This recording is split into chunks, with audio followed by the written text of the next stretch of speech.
우리의 유월절 어린 양이라는 제목으로 오늘 하나님 말씀을 전하겠습니다.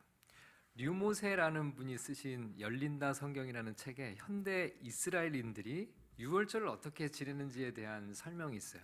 지금 오늘날 유대인들, 그러니까 이스라엘 사람들이 어떻게 유월절을 지금도 지키고 있을까 좀 궁금하시죠? 제가 좀 읽어볼게요.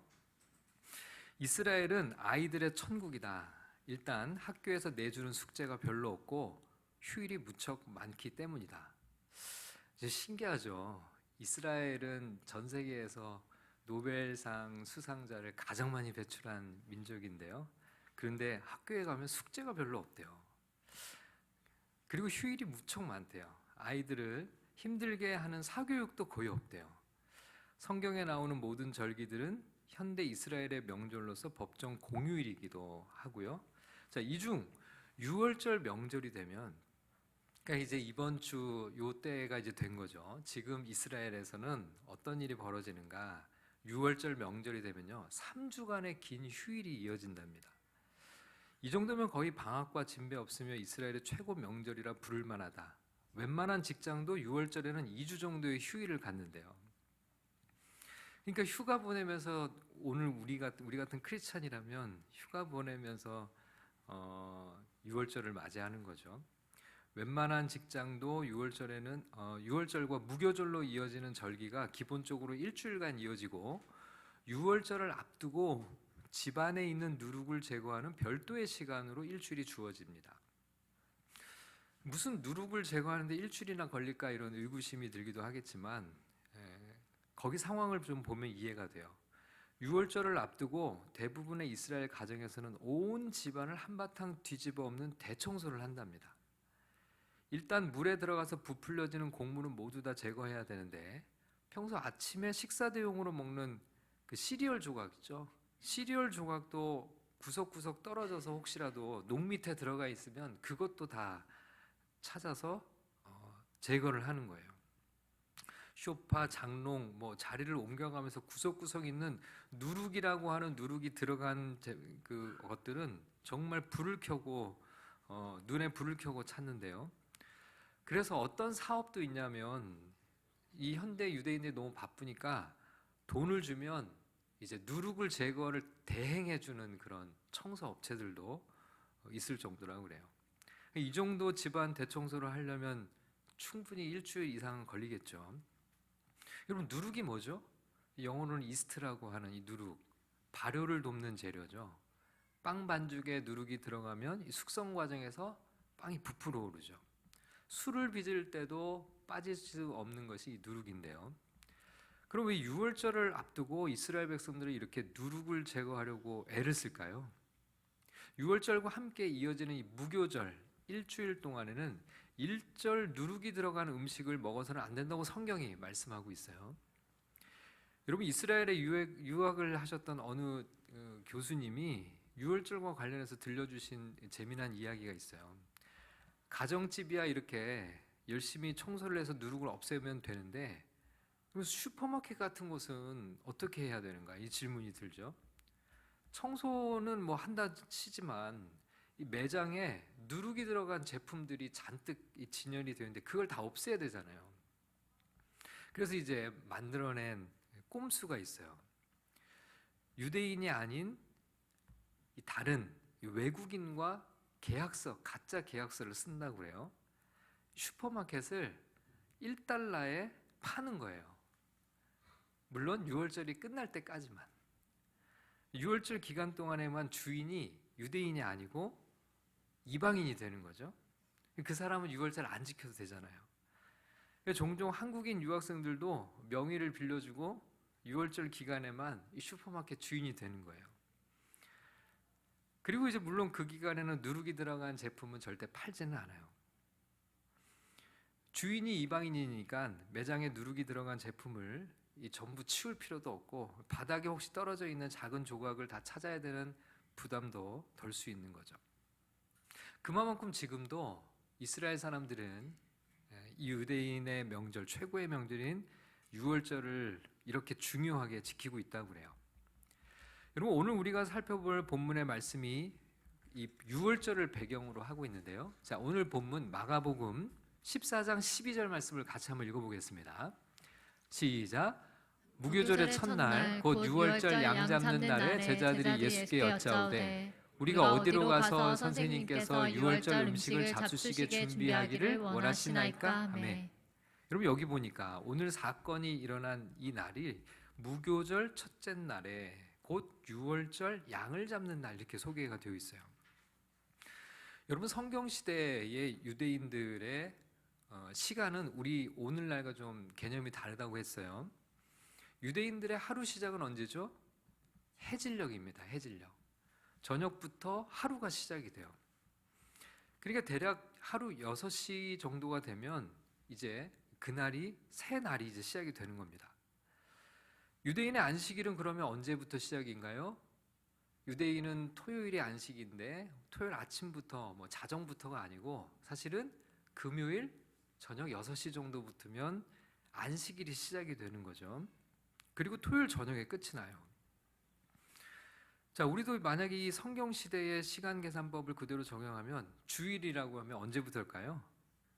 어제 저녁부터죠. 어제 저녁부터 오늘 오후까지가 이제 주일이에요. 저는 이 시간표가 참 괜찮은 것 같아요. 보통 우리가 주일을 온전하게 지킬 준비를 하루 저녁부터 하지 않으면 이 주일이 조금 쉽지가 않아요. 토요일 저녁에 무리하고 다음날 주일 예배 드리러 오면 예배 드리기 쉽지 않잖아요. 집중도 어렵고 피곤해가지고. 그런데 이제 토요일 저녁부터 이미 안식일이 시작이 되니까 아무것도 하지 않는 거죠. 온전히 안식하고 오늘 나와서 이렇게 예배를 한다 그러면 온전한 예배를 드릴 수 있을 것 같아요. 자, 주말을 더욱 우리는 즐기려고 늦게까지 잠을 자지 않는 경우들이 많이 있는데, 그런데 이렇게 토요일 저녁부터 주일이 시작되면 아마 오늘 우리가 드리는 예배가 많이 달라지지 않을까 그런 생각이 좀 듭니다. 자, 그런데 오늘 이 읽은 본문의 사건을 하루에 일어나는 일 같지만 성경의 시간으로 계산하면 이틀에 걸쳐 일어난 일이 되는데요. 여러분 16절과 17절을 같이 한번 읽어보겠습니다. 시작. 제자들이 나가 성내로 들어가서 예수께서 하시던 말씀대로 만나 유월절 음식을 준비하니라. 저물매 그 12를 데리시고 가서. 자, 유월절을 준비하는 낮 동안 12절에 무교절 첫째 날에 곧 유월절 양을 잡는 날이라고 된 날이거든요. 그리고 유월절 식사를 하시는 때는 바로 유월절이 시작한 날 이후가 되는 거죠. 그러니까 성경을 읽으면서 사실 이건 이틀이 되는 거예요. 낮 동안에 유월절을 준비하는 그건 유월절 전날이고 저녁에 이제 유월절 식사를 하는 것은 실제로 이제 유월절 날이 된 거예요. 그러니까 우리가 볼 때는 하루 같아 보이는데 성경의 시간법대로 하면 이틀입니다.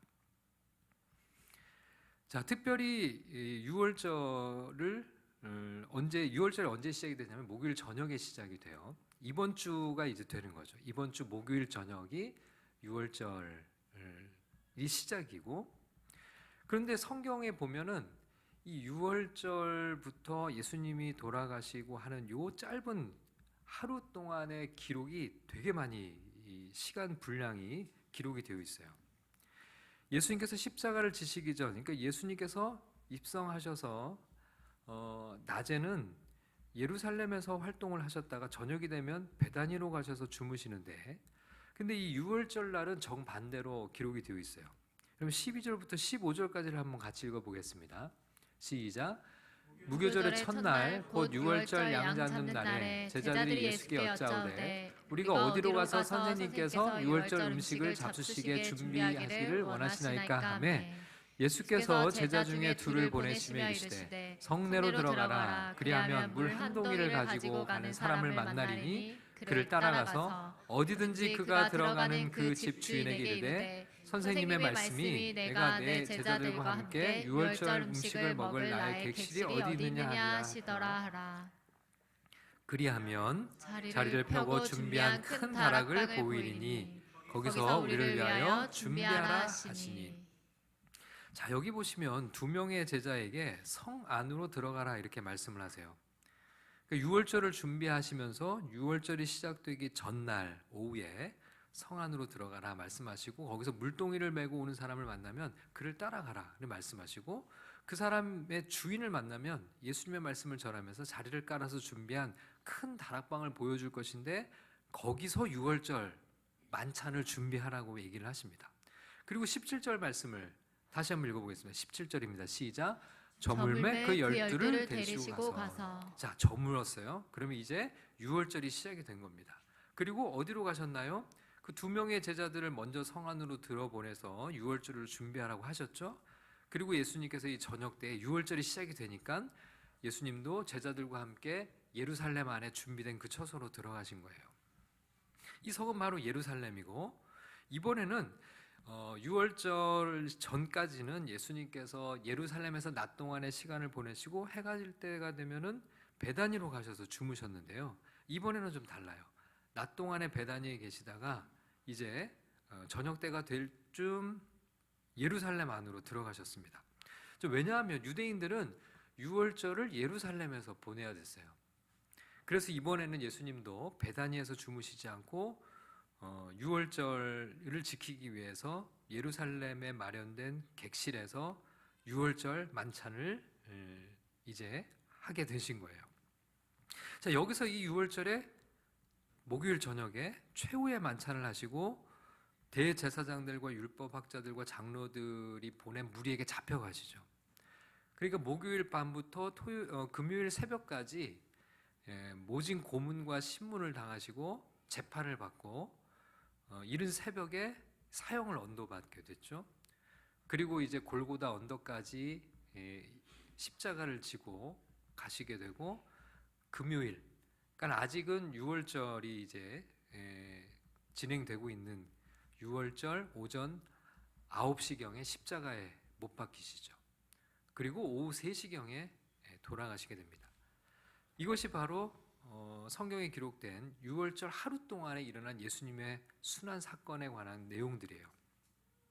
자, 우리가 이 본문을 통해서 기억해야 될 중요한 진리가 한 가지 있습니다. 예수님이 유월절에 십자가에서 죽으셨다는 이 사실을 통해 우리가 발견하는 것은 예수님이 유월절 어린 양이 되셨다는 거죠. 여러분, 예수님께서 유월절 어린 양이 되셨다는 사실은 대단히 중요한 의미를 갖는 부분이에요. 자, 먼저 유월절이 어떤 날이죠? 그리고 유월절 어린 양이 무엇인지를 좀 살펴봐야 되겠습니다. 여러분, 성경 전체의 구원 이야기를 이해하는 데 있어서 대단히 중요한 사건이 있는데 그것은 바로 출애굽 사건이에요. 여러분, 이스라엘이 민족으로 자리 잡게 된 그런 배경에는 이집트라고 하는 공간이 있었어요. 처음에 이집트에 들어가게 된 것은 가뭄이 심해서 가족들과 함께 애굽으로 팔려간 요셉이 총리를 하고 있는 그곳에 가족들이 들어가게 되죠. 처음에는 요셉의 보호를 받으면서 잘 살고 있었지만 거기서 점점 숫자가 늘어나고 왕조가 바뀌고 나자 위협을 느낀 이집트 왕이 파라오가 이스라엘을 노예로 삼죠. 그리고 대대적인 탄압을 가하게 됩니다. 그리고 한 400여 년이라는 세월이 지났어요. 이때 하나님께서 모세라는 지도자를 이집트로 보내시죠. 이집트의 왕 파라오는 이스라엘에게 자유를 달라는 모세의 요구를 계속 거절합니다.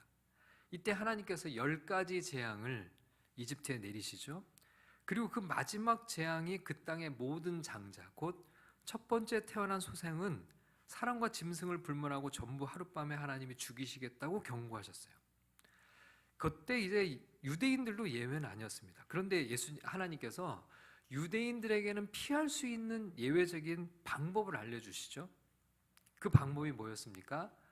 어린 양을 잡아서 어린 양의 피를 그 집의 좌우 문설주와 위쪽 기둥에 바르면 그 안에 있는 사람들은 죽음을 면할 수 있다고 말씀을 하셨어요. 그리고 그 밤에 그 어린 양을 구워서 먹고 쓴 나물과 누룩을 넣지 않은 무교병을 먹게 하셨어요. 자, 이때 누룩을 넣지 않은 무교병을 먹는 무교절이 시작이 된 거죠. 이 밤에 이집트의 모든 집에 죽음이 임했는데 어린 양의 피를 문설주와 임방에 바른 집, 어린 양의 피를 말씀에 순종하여 바른 집은 죽음의 영이 피해서 통과해 갔습니다. 여기서 이제 유월절이라고 하는 말이 나오죠. 유월절, 그 말 그대로 넘어간다라는 말이에요. 영어로는 패스오버고요. 그냥 넘어간 것이 아니에요. 유대인들의 집이라고 해서 그냥 넘어간 것이 아니라 어린 양의 피를 바른 집만 살아 넘어간 거예요. 그러니까 어린 양의 희생이 반드시 있었던 거죠. 여러분, 유월절은 이집트에서 노예로 종살이하던 이스라엘에게 하나님께서 해방을 안겨주신 사건이었어요. 그러니까 구원을 주신 사건이었죠. 그들에게 자유와 생명을 주시고 하나님의 백성을 삼으셨어요. 자, 그런데 예수님께서 바로 그 유월절의 십자가에 매달려 피 흘려 죽으셨어요. 그리고 성경은 예수님께서 유월절 어린 양이라고 말씀합니다. 여러분, 고린도전서 5장 7절 말씀을 우리 다 같이 한번 읽어보겠습니다. 시작. 너희는 누룩 없는 자인데 새 덩어리가 되기 위하여 묵은 누룩을 내버리라. 우리의 유월절 양 곧 그리스도께서 희생되셨느니라. 성경은 뭐라고 말씀합니까?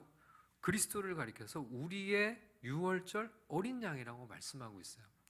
그러니까 오늘날도 유월절 어린 양인 예수 그리스도의 피를 우리에게 바르면 죽음이, 심판이 우리를 피해 간다는 거죠. 우리에게 구원이 임한다는 거예요. 세례 요한도 요한복음 1장 29절에서 이렇게 말씀했어요. 우리 함께 읽겠습니다. 시작. 이튿날 요한이 예수께서 자기에게 나오심을 보고 이르되 보라, 세상 죄를 지고 가는 하나님의 어린 양이로다. 여러분, 이것은 이사야 선지자의 예언의 성취이기도 한데요, 메시아에 관한 예언인 이사야 53장에 이런 말씀이 있습니다. 제가 한번 읽어보겠습니다. 그는 실로 우리가 받아야 할 고통을 대신 받고 우리가 겪어야 할 슬픔을 대신 겪었다. 그러나 우리는 그가 징벌을 받아서 하나님에게 맞으며 고난을 받는다고 생각하였다. 그러나 그가 찔린 것은 우리의 허물 때문이었고 그가 상처를 받은 것은 우리의 악함 때문이었다. 그가 징계를 받음으로써 우리가 평화를 누리고 그가 매를 맞음으로써 우리의 병이 나았다. 그는 굴욕을 당하고 고문을 당하였으나 아무 말도 하지 않았다. 마치 도살장으로 끌려가는 어린 양처럼, 마치 털 깎는 사람 앞에서 잠잠한 암양처럼 끌려가기만 할 뿐 아무 말도 하지 않았다. 여러분, 이사야 선지자 역시 메시아를 어린 양에 비유했어요. 그런데 놀랍게도 예수님이 바로 그 유월절에 십자가에 매달리셔서 우리를 위해 피 흘려 죽으신 거예요. 이스라엘 백성들이 믿음으로 어린 양의 피를 문설주와 인방에 바르면 죽음을 면하였던 것처럼 오늘 우리 그리스도인들은 우리를 위해 죽으신 우리의 유월절 어린 양인 예수님의 피를 믿음으로 그 피를 의지하여 영원한 죽음의 심판을 면하게 되고 구원을 얻게 된다는 거죠. 여러분, 오늘 본문 24절 말씀을 한번 같이 읽어보겠습니다. 예수님이 하신 말씀이에요. 우리 다 같이 읽어보겠습니다. 시작. 이르시되 이것은 많은 사람을 위하여 흘리는 나의 피 곧 언약의 피니라. 예수님이 이렇게 말씀하시죠. 예수님의 피, 많은 사람을 위하여 흘리는 나의 피, 언약의 피라고 말씀하셔요. 자, 그런가 하면 원래 유월절 식사에는 어린 양을 잡아서 그 고기를 불에 구워 먹는 그런 것을 성경이 가르치고 있어요. 자, 그런데 유월절 만찬에서 예수님이 떡과 포도주를 얘기를 하시지만 어린 양에 대한 언급이 없어요. 양고기에 대한. 근데 이 부분을 팀 켈러 목사님이 이렇게 해석을 합니다. 이 유월절 만찬에는 어린 양에 관한 언급이 없다. 물론 유월절은 채식주의자들의 만찬이 아니었다. 어린 양 요리가 빠진 유월절 만찬은 있을 수 없었다. 도대체 이 유월절 만찬에서 어린 양은 어디로 갔을까? 하나님의 어린 양이 상 앞에 있었기 때문에 어린 양이 상 위에 없었던 것이다. 마가복음에서 예수님은 이것은 나의 몸이라, 많은 사람을 위하여 흘리는 나의 피 곧 나의 언약의 피니라라고 말씀하셨다. 따라서 이 말씀은 결국 이런 뜻이다. 이사야와 요한이 말한 메시아가 바로 나다. 내가 바로 세상 죄를 짊어질 하나님의 어린 양이다. 이런 얘기였다는 거예요. 여러분 오늘 보면 22절을 같이 읽겠습니다. 시작. 그들이 먹을 때 예수께서 떡을 가지사 축복하시고 떼어 제자들에게 주시며 이르시되 받으라 이것은 내 몸이니라 하시고. 자, 떡을 주시면서 이것을 내 몸, 어린 양의 살이라 이렇게 이야기를 하고 계시는 거죠. 여러분 이 말씀은 오늘 우리가 오늘날 지키는 성찬 예식의 시작입니다. 여러분 성찬 예식의 기원이 어디예요? 바로 여기서 출발하는 거예요. 성찬 예식은 예수님이 직접 만드신 예식이에요. 여러분 오늘 우리가 이렇게 예배를 드리지만 이 예배의 순서는 사실 성경에 정해놓지 않았어요. 예배의 순서는 성경적으로 어느 게 옳으냐라고 하는 것은 정해져 있지 않아요.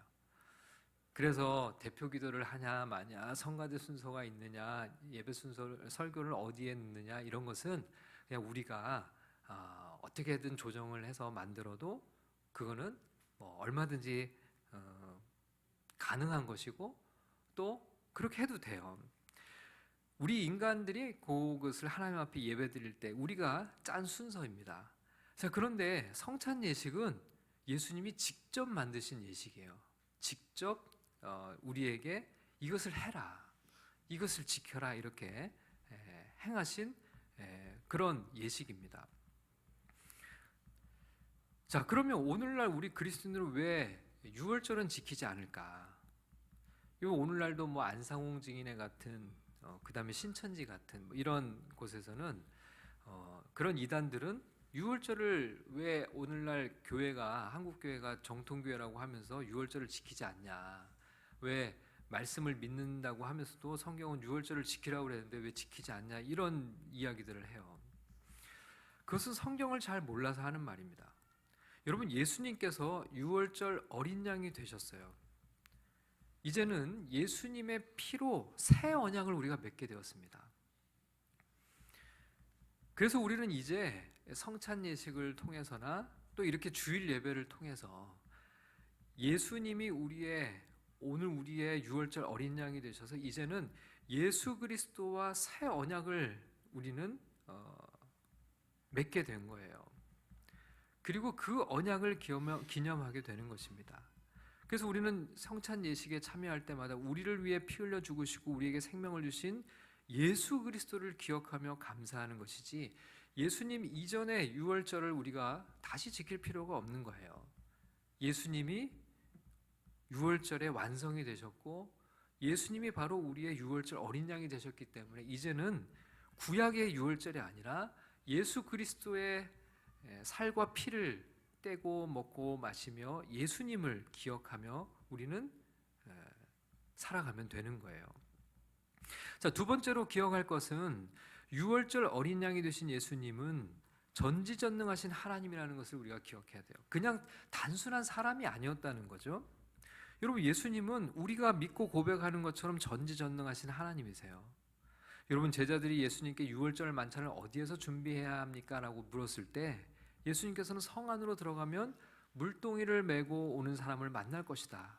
그를 따라가서 주인에게 말하면 자리를 깔아서 준비한 큰 다락방을 보여줄 것이다 라고 얘기를 했죠. 여러분 16절 말씀을 같이 한번 읽어보겠습니다. 시작. 제자들이 나가 성내로 들어가서 예수께서 하시던 말씀대로 만나 유월절 음식을 준비하니라. 여러분 제자들이 가보니까요 예수께서 하시던 말씀대로 다 이루어진 거예요. 여러분 18절과 19절까지를 같이 읽어보겠습니다. 18절에서 19절입니다. 시작. 다 앉아 먹을 때 예수께서 이르시되 내가 진실로 너희에게 이르노니 너희 중에 한 사람 곧 나와 함께 먹는 자가 나를 팔리라 하신대 그들이 근심하며 하나씩 나는 아니지요 하고 말하기 시작하니. 여러분 예수님은요 그날 밤 가룟 유다가 자신을 배신해서 대제사장들을 찾아갈 그 일들을 다 알고 계셨어요. 아직 일어나지 않은 일인데도 불구하고요. 그날 밤에 일어날 일들을 예수님은 속속들이 다 알고 계셨습니다. 자, 이것은 성경이 우리에게 예수님이 어떤 분인지를 보여주시기 위해서 이런 것들을 다 기록했을까요? 예수님은 바로 전지하신 하나님이라는 사실을 우리에게 보여주는 기록들인 거죠. 그럼에도 불구하고 그 전지하신 하나님이 끝까지 제자들을 사랑하는 마음으로 대하세요. 여러분 20절 말씀을 같이 읽겠습니다. 시작. 그들에게 이르시되 열둘 중에 하나 곧 나와 함께 그릇에 손을 넣는 자니라. 여러분 예수님은요 열둘 중에 한 명이 나를 배신할 거다라고 하는 막연한 그런 것이 아니고 가룟 유다가 자신을 배신할 것을 다 알고 계셨어요. 그런데 가룟 유다와 끝까지 여러분 만찬을 함께 하세요. 같이 식사를 하세요. 여러분 우리 같으면 상상할 수 없는 일이죠. 여러분 배신의 상처가 얼마나 큰 상처입니까?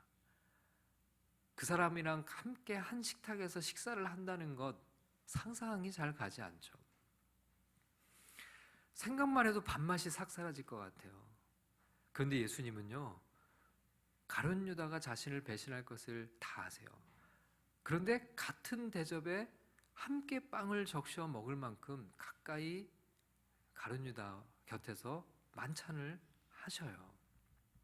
예수님은 마치 배신자 가룟 유다 곁에 아무 일 없다는 듯 그냥 다 아시면서도 식사를 하고 계시는 거예요. 오히려 21절에 예수님께서는요 이 가룟 유다, 배신자 가룟 유다에 대한 예수님의 마음을 이렇게 표현하세요. 여러분 21절을 같이 읽어보겠습니다. 시작. 인자는 자기에 대하여 기록된 대로 가거니와 인자를 파는 그 사람에게는 화가 있으리로다. 그 사람은 차라리 나지 아니하였더라면 자기에게 좋을 뻔하였느니라 하시니라. 여러분 이것은 가룟 유다에 대한 저주의 표현이 아니죠. 안타까운 마음이죠. 예수님은 성경에 기록되어 있는 대로 가지만 가룟 유다에 대해서는 너무 안타까워하세요. 예수님께서는 끝까지 가룟 유다 아끼는 제자에 대한 연민을 품고 계셨던 것을 발견할 수 있어요. 그리고 그가 받아야 할 화로 인해 그를 불쌍히 여기시고 계신 말씀, 긍휼히 여기는 마음이 예수님에게는 있는 거죠. 심지어 나중에 가룟 유다가요 칼과 몽둥이를 가진 이 무리와 함께 예수님을 잡으려고 왔을 때도 가룟 유다가 예수님께 입을 맞추잖아요. 그때도 예수님은 가만히 계세요. 모든 것을 아시지만 끝까지 사랑할 수 있는 것이야말로 여러분 사실 전능하신 하나님만이 하실 수 있는 사랑의 능력이 아닐까요? 우리는 흔히 전능하신 하나님이라고 하면 초자연적인 어떤 능력을 행하시는 분을 상상을 해요. 근데 여러분 끝까지 죄인을 사랑하시는 능력, 이렇게 자신을 배신할 줄 알면서도 끝까지 그 배신자에 대한 연민과 긍휼의 마음을 품고 그에게 끝까지 사랑할 수 있는 이 능력, 여러분 이것이야말로 진정으로 전능하신 하나님만이 보여줄 수 있는 능력인 거죠. 여러분 이렇게 전지전능하신 하나님이신 예수님이 6월절에 어린 양이 되셔서 피를 쏟으시고 그 몸을 우리를 위해 내어주신 겁니다. 그런데 그런 전지전능하신 하나님께서 오늘 우리에게 약속하셨어요. 여러분 25절의 말씀을 같이 읽겠습니다. 시작. 진실로 너에게 이르노니 내가 포도나무에서 난 것을 하나님 나라에서 새 것으로 마신 날까지 다시 마시지 아니하리라 하시니라. 여러분 이것은 예수님께서 맺으신 새 언약은 반드시 지키신다는 그런 맹세적인 표현이에요. 예수 그리스도를 믿고 예수님이 베푸시는 성만찬에 참여하는 모든 자들은 나중에 하나님의 나라에서 영원한 잔치에 참여하게 될 것이라는 것을 예수님이 약속하신 거예요. 예수님은 반드시 그 약속을 지키시는 하나님이신 줄 믿습니까? 여러분 오늘 본문에서도 예수님께서 말씀하신 것은 그 말씀대로 모두 다 그대로 되었습니다. 그리고 앞으로도 예수님의 말씀은 그대로 성취될 거예요. 세상 모든 것은 없어져도 우리 주님의 말씀은 영원합니다. 그러면 여러분 우리가 무엇에 소망을 두고 살아야겠습니까? 오직 예수님만을 믿고 예수님의 말씀과 약속에만 우리의 소망을 두고 오늘도 믿음으로 승리하는 그런 복된 인생들을 우리 모두 다 살아갈 수 있기를 주님의 이름으로 축원합니다.